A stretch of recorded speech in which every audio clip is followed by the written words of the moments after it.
ngerti apa-apa Ata. Sabar. Ayo, udah dengerin.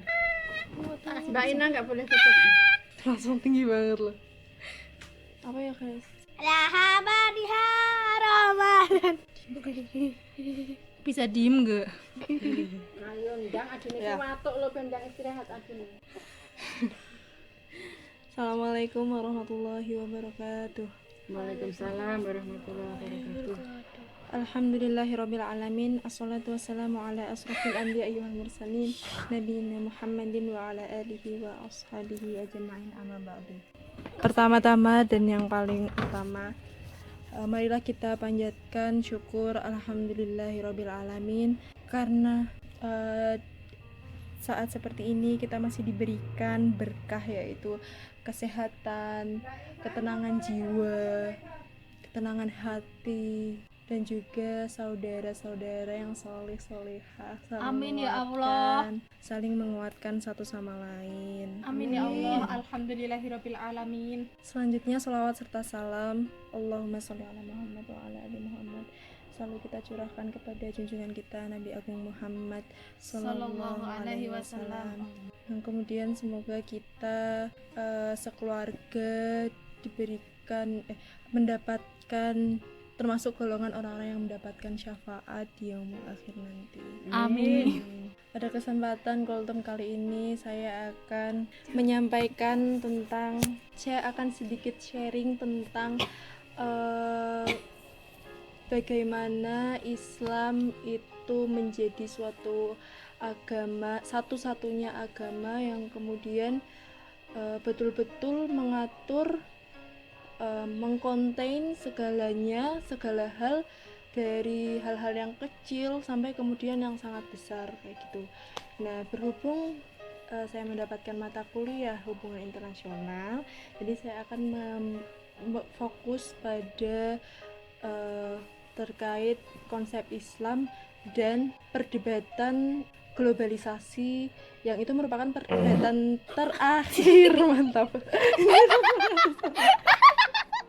perdebatan terakhir di hubungan internasional. Jadi di hubungan internasional itu ada 4 perdebatan.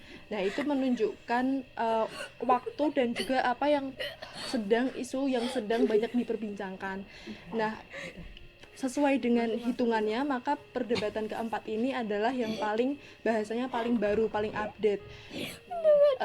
Ada di dekade baru-baru ini, di revolusi industri 4.0. Tapi sebenarnya konsep ini udah ada dalam Islam. Nah, yaitu terkait dengan perdebatan globalisasi. Jadi secara gambaran singkatnya gini, globalisasi itu ada 3 perdebatan. Ada yang hyper, ada yang skeptik, ada transform. Ada 4 perdebatan dalam HI. Nah, itu dari dulu HI pertama muncul sampai sekarang. Nah, yang terbaru adalah tentang globalisasi. Iya.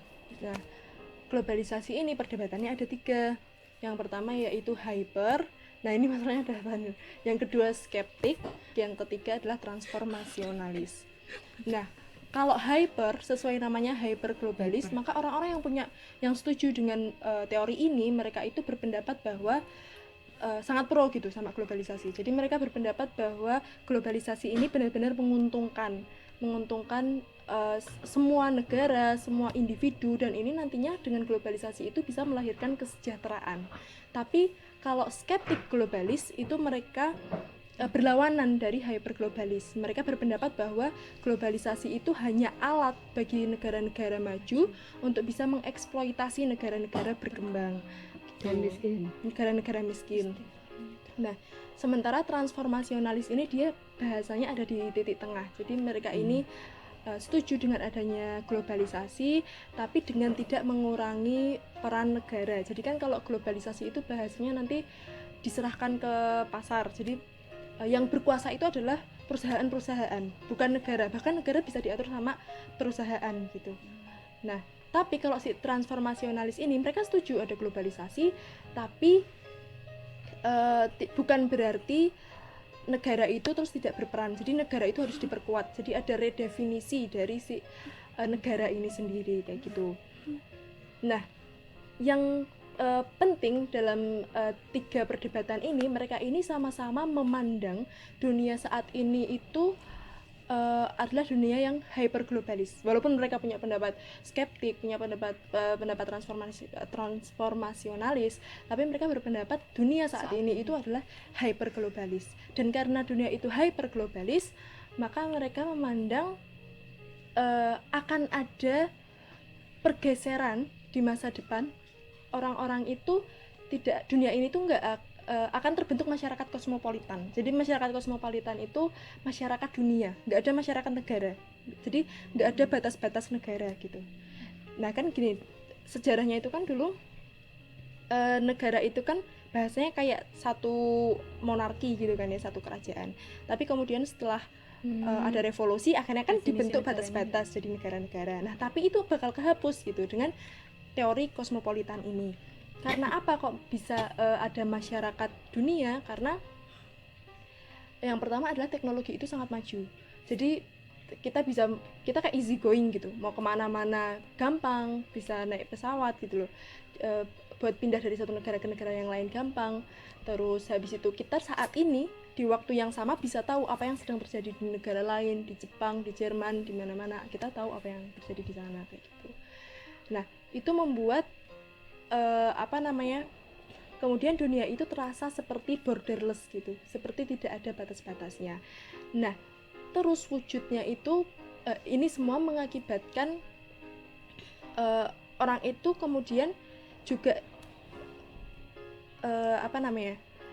sisi nasionalis kenegaraannya itu menipis gitu. Jadi mereka lebih ke yang dibahas itu bukan lagi kita itu masyarakat Indonesia, nggak kayak gitu, tapi kita masyarakat dunia.